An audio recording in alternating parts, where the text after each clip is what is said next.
I see some new faces, so let me introduce myself. My name's Jed Werline. I'm the campus minister here at our Taze Valley location. We're glad to see you. And so we've been, you probably have seen all the flyers, all the Facebook ads, stuff like that. We've been hosting the Reasons to Believe conference this past couple days. They've been all over the place. They were able to go and share at Marshall University. They've shared at the West Virginia State on Friday, Taze Valley Christian Schools. And then yesterday, Fazale Rana and also Dr. Hugh Ross, they shared in a couple sessions at St. Albans yesterday. And if you were there, I'm telling you, some amazing information, and we enjoy having them here. So he's going to be here this morning sharing, as well as the conference. It will conclude tonight at 6 o'clock here at our location. And we'll be having a kind of like an appetizer reception before at 5 o'clock. So show up at 5 to eat, and 6 o'clock they're going to share with us. So let's welcome Fazale Rana. He's from Polka, so he's a dot. So if you're a dot here, he's one of you. So let's welcome Fuz. Yeah, we are the dots, the mighty polka dots, right? We know, without question, we live in a world where there are some pretty weird and bizarre and unusual animals. Have you ever thought about that? You know, and one of the things that I like to do when I have a little bit of time is go to websites that will describe, the 25 most bizarre animals on planet Earth. And I like to just spend time looking at some of the pictures of these animals and reading a little bit about their biology and their behavior.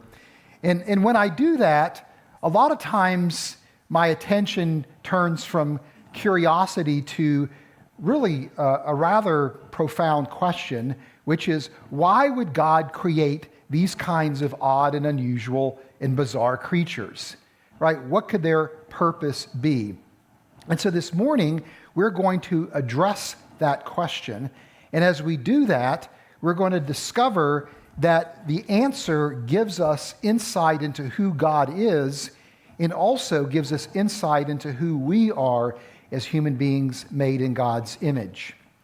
And that will also lead us to, I think, a very powerful argument for God's existence that comes from science.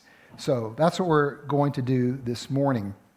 But before we do that, I thought it might be fun just to spend a couple of minutes looking at some of the animals that I think to be rather bizarre and unusual.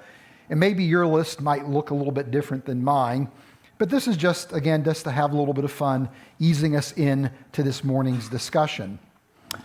This is called the sea pig, right? And this is actually a relative of the sea cucumber, right? It's an echinoderm that lives on the deepest ocean floors. And this is one of the most dominant species on the deep ocean floor. It's a scavenger that will walk along on these leg-like structures, kind of sucking up debris, and it has these appendages that extends from its back that allow it to detect nutrients in the oceans and then move towards those nutrients. And there's some pretty impressive pictures of whale carcasses at the bottom of the ocean covered with thousands of these sea pigs feasting, on the debris of the whale. Okay, here's one. This is called the red-lipped batfish. Right, and as tempting as it is to kiss it, we probably don't want to do that. But this creature lives off of the Galapagos Islands, and it's a fish that actually can't swim. It moves around using its fins as leg-like structures. And it actually will hunt and consume other fish. Okay, here's one that really is kind of cute and adorable. This is called the pink fairy armadillo. And it's found in the deserts of Argentina.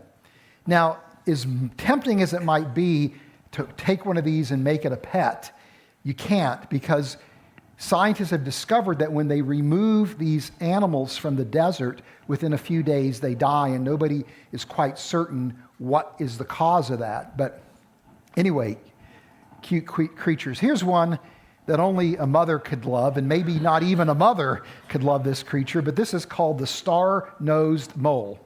And it lives in the low wetlands of the northern part of North America. It's blind, and it burrows underground and is actually pretty adept at finding larvae and insects that it'll consume. And it's actually quite aware of its environment because of the star nose, which has 25 appendages, and decorating those appendages are these hair-like structures called Elmer's organs that give it a heightened sensitivity to touch and to odor.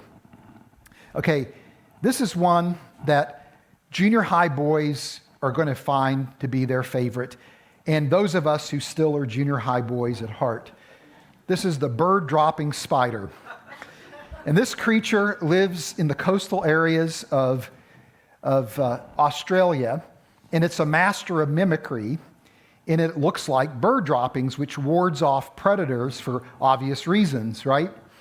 And this spider actually at night will build these elaborate webs and release pheromones that mimic the pheromones of moths, attracting moths who then get entangled in the net and wind up being consumed by the spider. I always debate whether or not to tell this joke, but I think I'm going to. So if I'm never invited back to the church, I apologize. But what did one bird-dropping spider say to the other? You look like crap today. Anyway, I'm sorry. I couldn't help myself. Junior high boy. You know, okay, then last but not least is a really cool insect called the velvet thistledown ant. But this is actually not an ant, it's a wasp. And it's actually known as having one of the largest stingers of any wasp species. It lives in the desert southwest of America, and the thistle structures are meant to ward off predators, right? To let them know, warning, warning. But again, as we go through this list and have a little bit of fun with this, it really raises a question. Well, why would God create these kinds of creatures, right? What possible purpose could these creatures serve? And in fact, this question, believe it or not, represents one significant challenge that atheists will level against the idea that there is a creator that's responsible for life on earth. Because they would argue that it doesn't make any sense why God would create such odd and unusual biodiversity on our planet. But if evolution is the explanation for life, then evolution, which is an unguided, undirected process, is just going to generate organisms that don't necessarily have any ultimate purpose, right?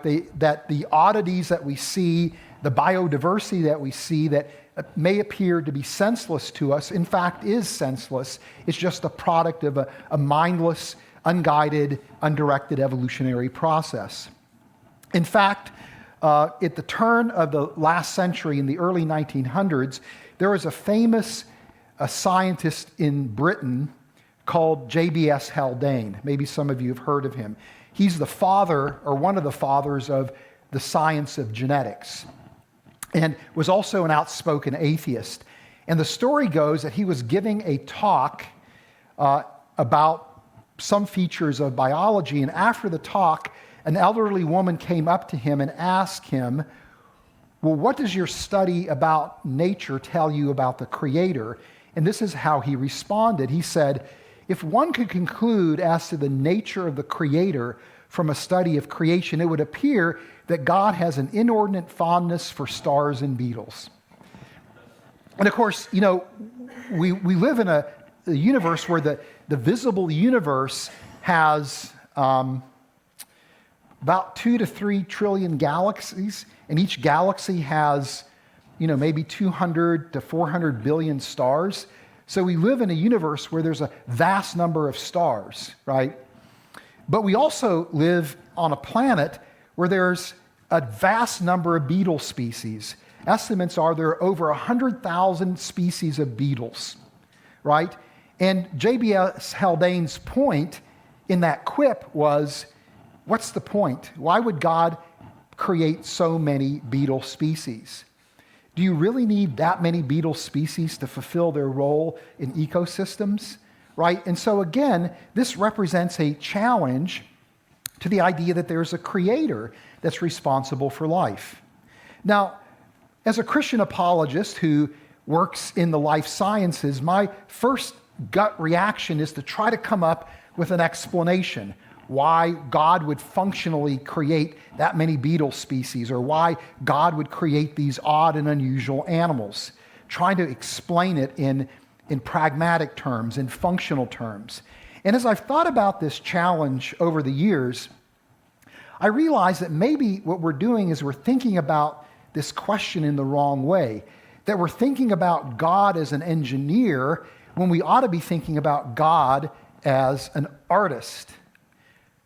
And so if God is indeed an artist,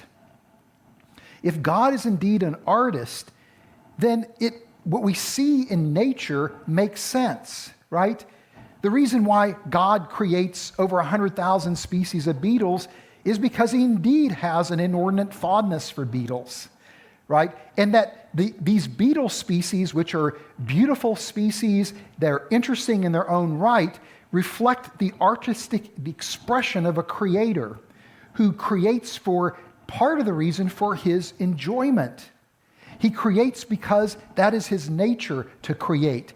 And so the biodiversity that we see in the world, these odd and unusual creatures, reflect the frivolity of an artist, a divine artist, who not only has made these creatures for his enjoyment, and as a result, to bring glory to him, that they reflect his majesty as well, but for those of us who bear God's image, we get to also enjoy these incredibly unusual, beautiful creatures. That this is a way in which we can connect to the Creator and see the Creator's fingerprints in nature. Now, it's all well and good to make a philosophical assessment of God as an artist, but is this something that the Bible actually supports? Is there a biblical warrant for viewing God as an artist? And I think the answer to that is yes. When you look at the Genesis 1 creation account, after each day of creation, God declares that it is good. And I get an imagery of God like an artist pausing in the midst of a project, stepping back for a moment, and just admiring what has been accomplished and declaring that it is good, right? And that the close of the Genesis 1 creation account says this: God saw all that he had made, and it was very good. And there was evening, and there was morning the sixth day. Thus the heavens and the earth were completed in all their vast array. Right? That almost sounds, again, like what God has produced is something that is of tremendous artistic value. And it's interesting because in the original Hebrew, the word that is translated as good, tov, can mean good, right? It can also mean something that is beautiful, and also can mean something that is made as intended. So when God is saying that what he has made is good, what he's saying is that I've made this as I intended. I made this to be beautiful. Or another passage of Scripture is Psalm 104. Psalm 104 is a creation psalm where God is worshiped and celebrated for his work as creator. Psalm 104 is also interesting because not only is it a creation psalm, it is actually a creation account where the different portions of Psalm 104 correspond to the different days of creation. It's actually a lot of fun to read through Psalm 104 to try to look for that one-to-one correspondence. And it's a little bit complicated because in Psalm 104, what the author is doing is reflecting upon God's work as creator, where he describes God's work to bring about some feature of nature then he pauses and he reflects upon how that then is setting the stage for what's going to come next. So there's kind of this backward and forward and backward and forward movement as you step through the creation days. But the part of the psalm that corresponds to the 5th day of creation says this: "How many are your works, Lord? In wisdom you made them all. The earth is full of your creatures. There is the sea, vast and spacious, teeming with creatures beyond number, living things both large and small. There the ships go to and fro, the Leviathan which you formed to frolic there." It's interesting because here the Leviathan, which is a large sea creature, would probably be whales or dolphins, right? That's what the author is referring to. But the reason why God created these creatures is to play among the ships. That's the type of thing that an artist would do. Not an engineer, but that's the type of thing that an artist would do. So I think it's appropriate for us to think about God as an artist, and that actually makes sense of, again, this biodiversity that we see in the world. But it also leads us to, I think, an incredibly powerful argument for God's existence. This is an argument that is underutilized in my experience, but it's, again, a very powerful argument. And what I like about this argument is you don't have to be a scientist, you don't have to be a philosopher, you don't have to be a theologian to use this argument, to present this argument, or to understand the argument. It's a very simple but very powerful argument that resonates with us not only intellectually, but deep within our souls. It resonates with us emotionally as well. And there are a number of expressions of this argument. One of them that I like comes from Richard Swinburne, who is a philosopher of religion at Oxford University. And there's actually 2 parts to this argument. So we're going to unpack the argument a little bit. It's fairly straightforward. He said this: there is certainly no particular reason why, if the universe originated uncaused, psychophysical laws would bring about. Sorry, check that. I'm doing it backwards. Sorry. If God creates a universe as a good workman, he'll create a beautiful universe. On the other hand, if the universe came into existence without being created by God, there is no reason to suppose that it would be a beautiful universe. So what is he getting at here? Right? Is that if God is responsible for the universe, we would expect the universe to be beautiful. Right? That is consistent with how we would understand God.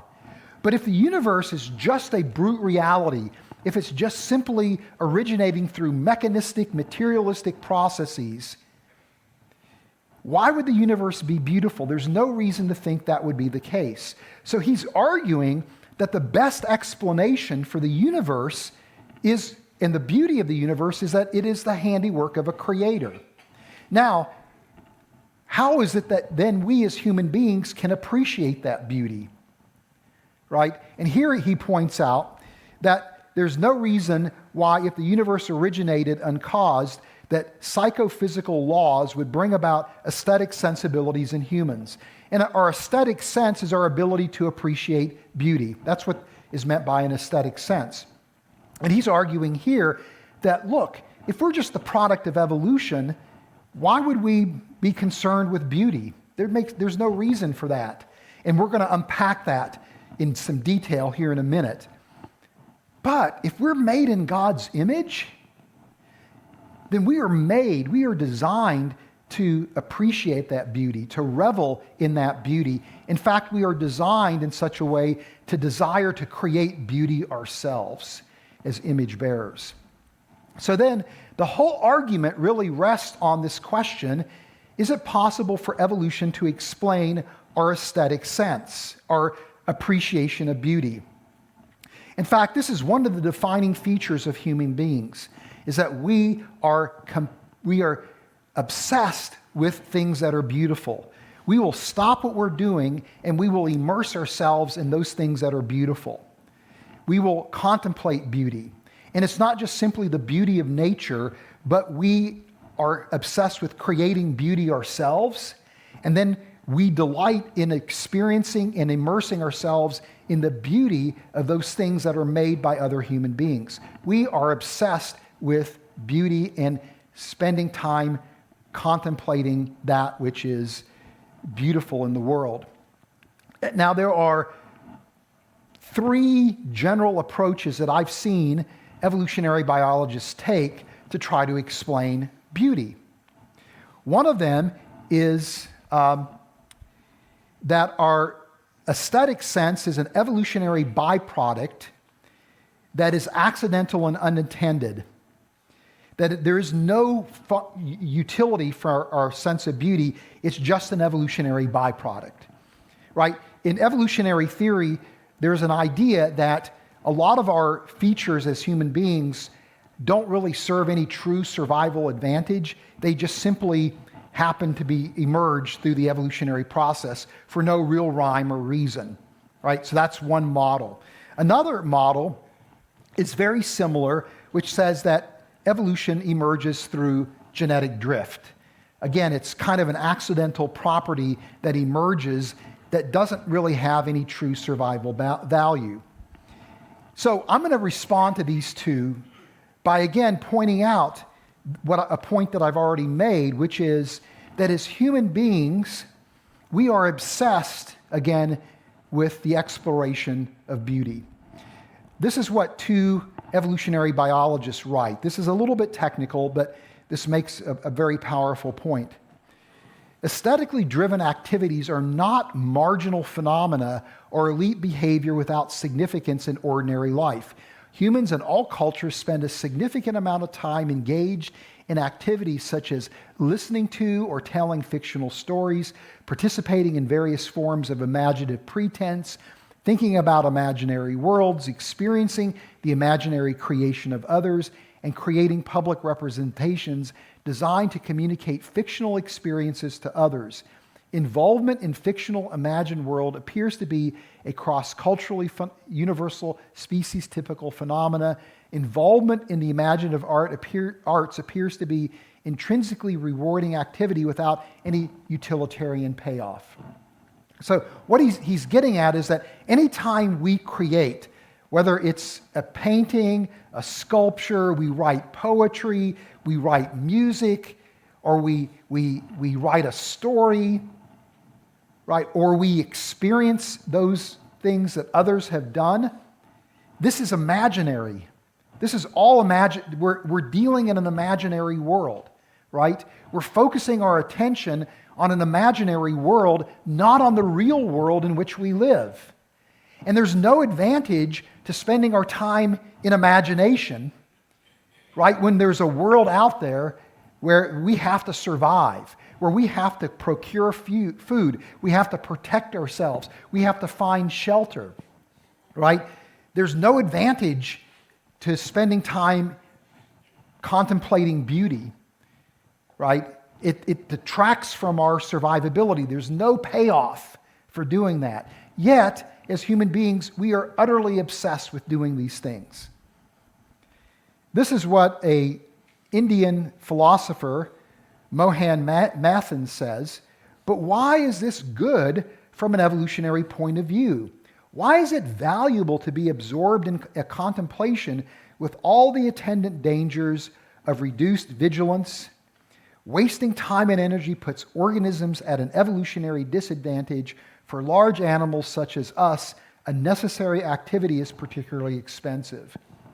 So in other words, if our aesthetic sense is just an accident of evolution, you would think that natural selection would weed it out real quickly because there's no advantage to it whatsoever. Okay, now another category of explanations is that maybe there's actually adaptive value in appreciating beauty.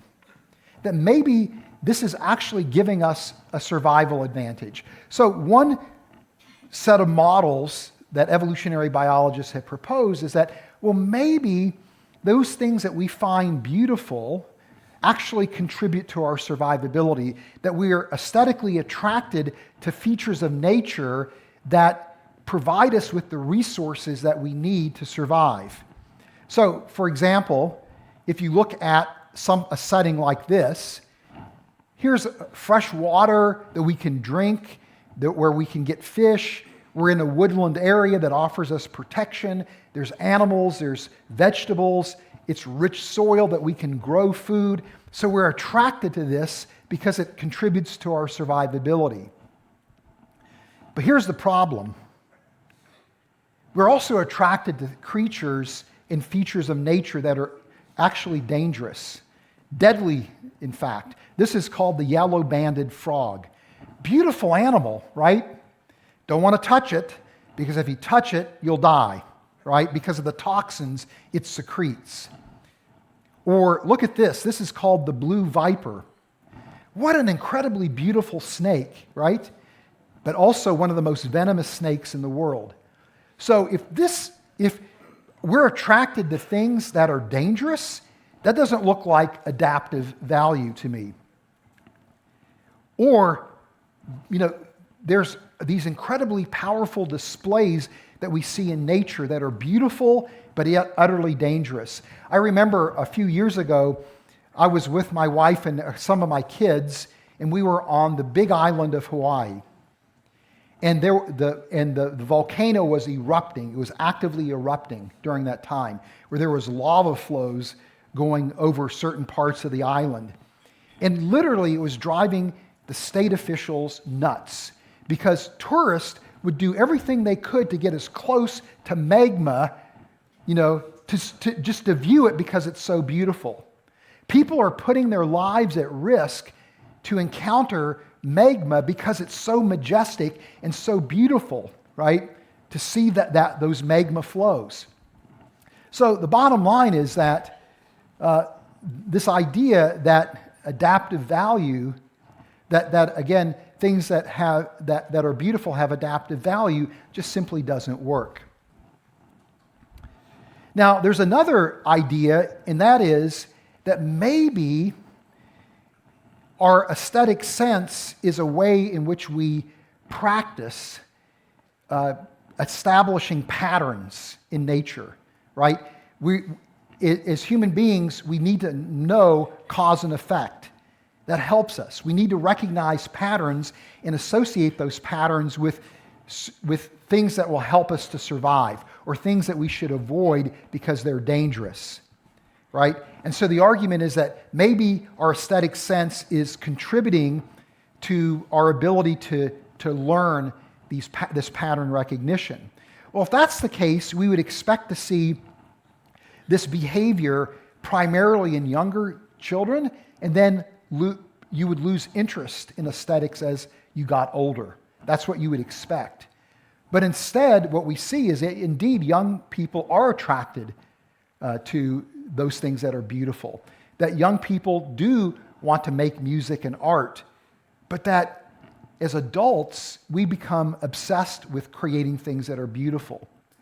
And we spend all kinds of time honing skills that have no utilitarian value, other than to create something that is beautiful. And I can tell you this, as you get older and older, you're more and more concerned about spending time creating those things that are beautiful. So again, this goes back to a point that Mohan Mathan made, is what is the value of doing this, right? This seems like it would put us at a disadvantage, not as an advantage. So the point is, we really don't have a good evolutionary explanation for our aesthetic sense, which makes the argument that Richard Swinburne advanced a very powerful argument. So then that leads us to this question, well, why do we create? Right? Why are we obsessed with beauty? Why do we create? And of course, as Richard Swinburne pointed out, it's because we bear God's image, right? And there are different views of what the image of God is. I'm not going to actually discuss them this morning. It's an interesting conversation, to be certain. But when I think about human beings as image bearers, one of the features that I think reflects the image of God is our capacity to create. That we are creators, that we are made in God's image. God is the creator. God is a divine artist. We are creators. We are divine artists as well as image bearers. And in fact, there is a view of the image of God called the co-creator view. This is a view advanced by a theologian named Philip Hefner. And his idea here is that if you look at the Genesis 1 and Genesis 2 creation accounts, humans are made in God's image, and that we were placed in the Garden of Eden, and that we learned how to care and maintain the Garden of Eden, right? That was our original responsibility. And that the Garden of Eden was a sacred place. It was a place that was defined, where God caused the garden to grow, where we worked in that garden, where we spent time with God in that garden. But outside the garden was a world that was untamed, right? One of our responsibilities is to subdue the earth, to bring it under our control, right? And in the original Hebrew, that idea of bringing or subduing something means that it's going to be a struggle, right? That which is outside of nature is going to be a struggle for us to bring under our control. But as we were to multiply and fill the earth and subdue it, we were to spread the order in the Garden of Eden into the chaos of the world, turning chaos into order. That we were to finish the job of God, of creation. That God created everything up to that point, and then as his image bearers, he in turn gave us that responsibility to function as co-creators with him, bringing about a completion of his creation. So this is what this is Hefner's point. We are to create on behalf of God. We are co-creators just as we are co-stewards and co-rulers. Because we possess God's essence in the image of God as the crown of his creation, we become partners with God. We aren't passive subjects of God's creation, but we have become active participants in which we create new things. As image bearers, we have been imbued with the cognitive and rational capacity to create. We've also been imbued with the will and the desire to create. We are compulsive creators. We have a creative spirit within us.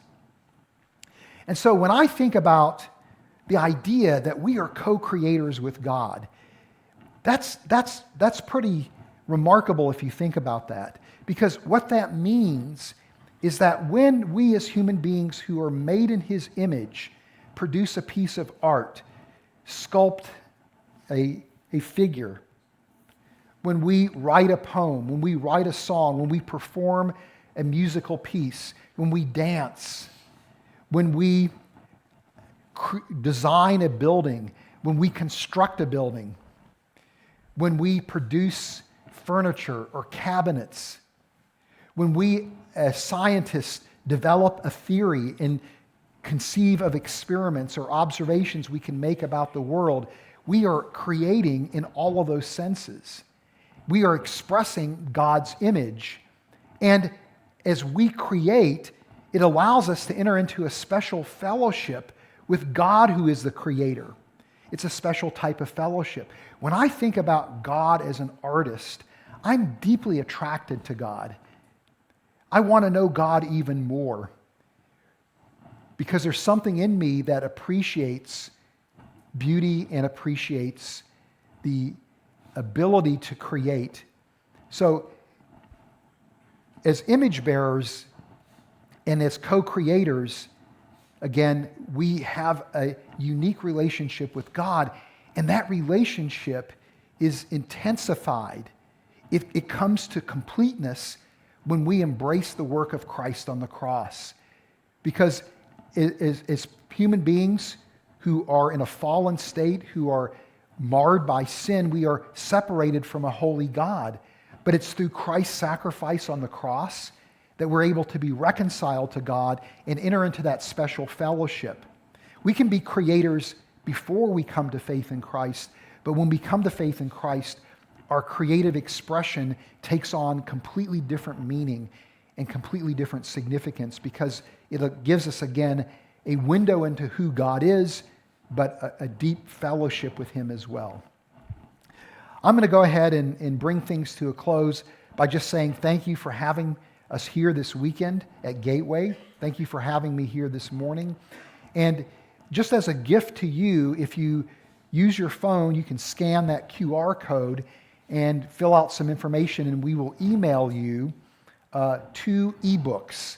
One is called What Darwin Didn't Know, and another book is called Genesis 1: A Scientific Perspective. These are 2 of our more popular ebooks, just again as a gift to you for having us here. So thank you so much. God bless you.